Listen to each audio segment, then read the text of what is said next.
Ah ouais, quels sont les facteurs qui peuvent diminuer la réception des chémoréflexes En fait, on évalue une boucle chémoréflexe. Cette boucle chémoréflexe, elle part des chémorécepteurs qui sont au niveau des gros vaisseaux sanguins qui contiennent du sang artériel oxygéné, donc la crosse de l'aorte et la carotide. Donc juste à la sortie du cœur, du ventricule gauche, on a du sang oxygéné qui va irriguer ces chémorécepteurs et qui va donc informer notre organisme sur la teneur en oxygène du sang. De ces chémorécepteurs va partir une voie qui va renseigner les centres respiratoires qui sont au niveau du bulbe rachidien. Et de ce bulbe, ensuite, va partir une boucle effectrice sur les muscles de la respiration, de la ventilation, pour accélérer la respiration, et au niveau du cœur, pour accélérer le rythme cardiaque. Mais sur ce niveau, en fait, cérébral bulbaire, il y a tous des contrôles qui vont se faire par des structures supérieures, donc les noyaux gris centraux, le thalamus, l'hypothalamus et le cortex. Et tout ça va pouvoir impacter sur ce chémoréflexe. En particulier, tout ce qui est stress pour notre organisme est un stimulus très fort et prioritaire. Alors le stress, il peut être de différentes sources. Ça peut être un stress physique, si vous êtes très fatigué. Donc si l'exercice est très fatigant et vous épuise, c'est un stress pour l'organisme. Donc si vous avez une condition physique un petit peu limite, en montagne, vous allez être tout le temps fatigué, donc ça va être un stress, donc un stress physique, ça. Un autre stress physique, ça peut être une maladie, si vous ne vous sentez pas bien, un petit peu de fièvre, tout ça, ça va aussi perturber négativement en fait cette boucle chémoréflexe, parce que l'organisme va se dire attention, moi il faut plutôt que j'aille voir ce qui se passe au niveau de la maladie que de l'altitude. Et puis le dernier stress, c'est le stress psychologique. Si vous partez en montagne avec des soucis plein la tête, ou si vous êtes très stressé parce que pour une raison ou pour une autre, eh bien ça va aussi interférer sur la boucle de chémoréflexe.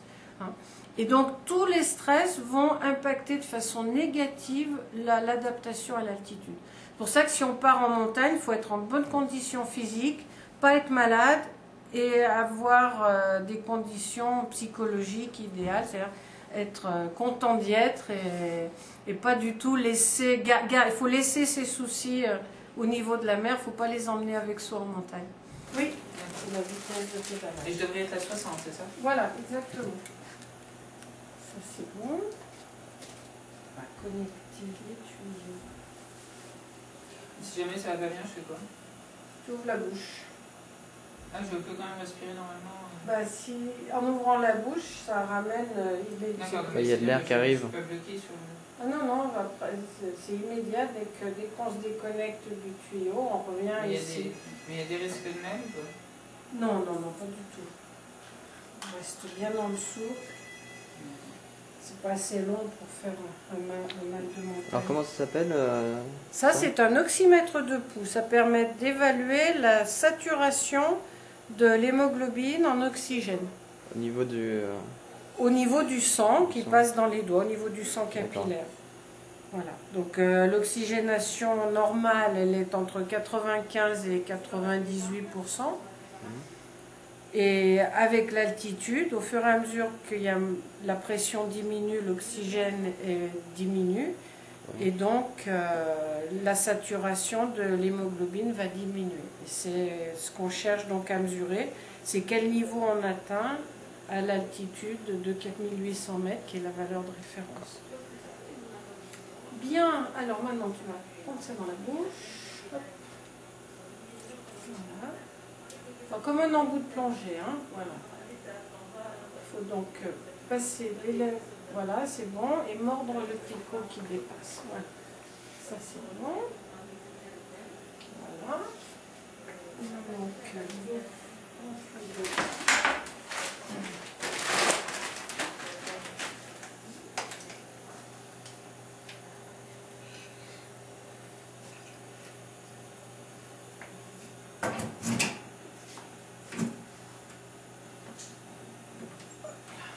un instant, il faut se déglisser. Tu avales normalement, pas de souci. Voilà, donc là, voilà. Donc là, je branche.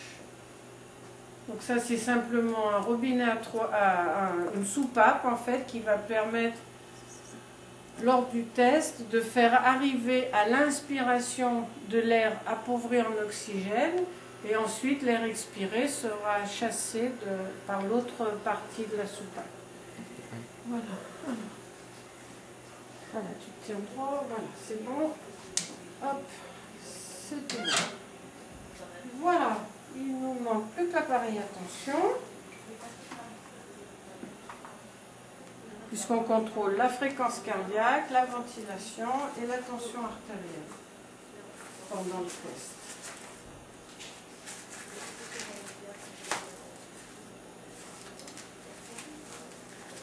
Voilà.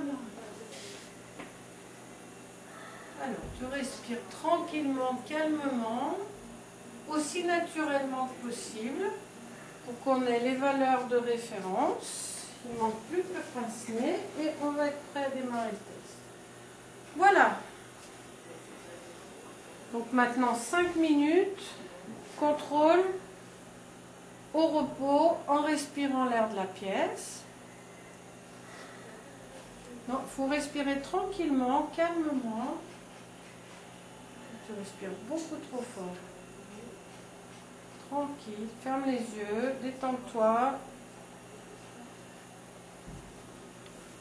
Donc alors là.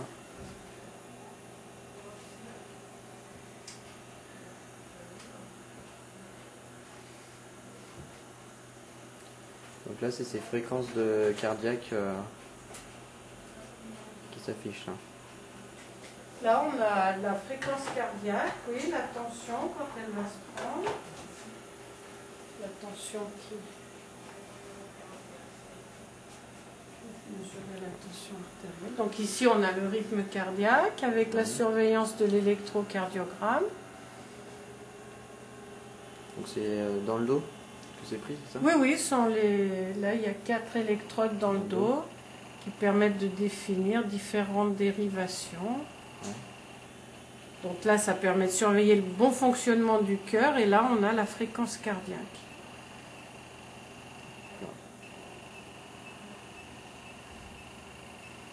Et là, notre jeune ami est un peu stressé, parce que sa fréquence cardiaque de base est élevée. Voilà, donc sa tension normale, hein, Ouais. 13,8. Voilà, essaye de te calmer, tranquille. Voilà, déjà ça va mieux, la fréquence diminue un peu.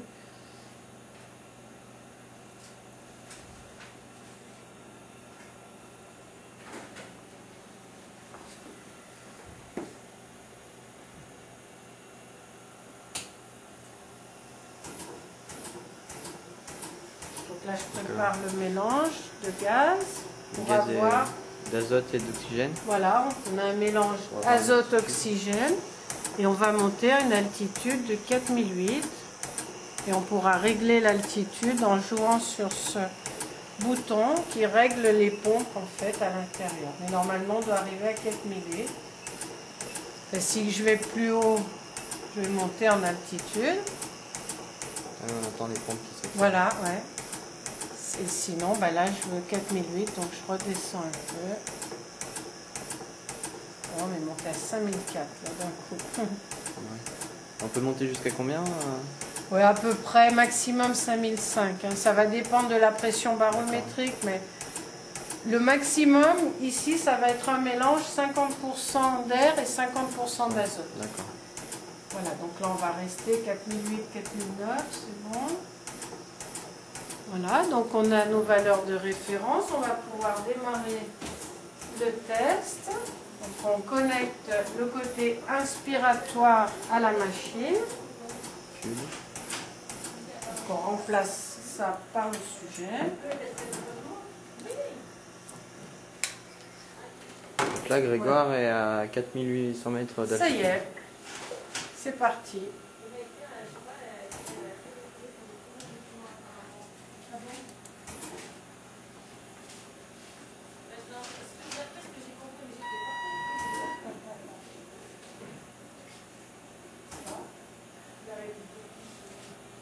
on peut voir que la fréquence cardiaque elle augmente. Oui, elle va augmenter progressivement.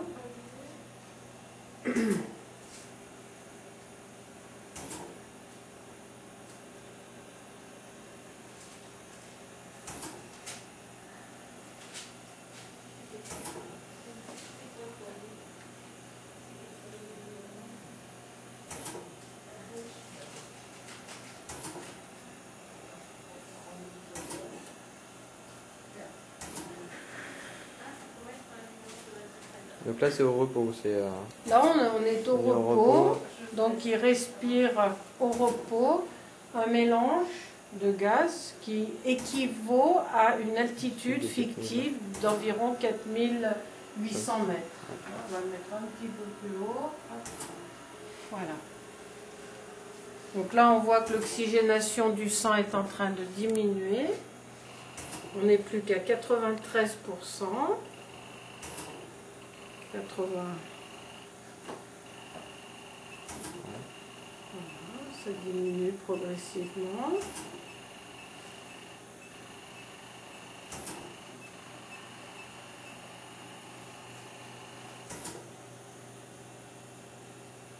Il faut respirer bien, calme.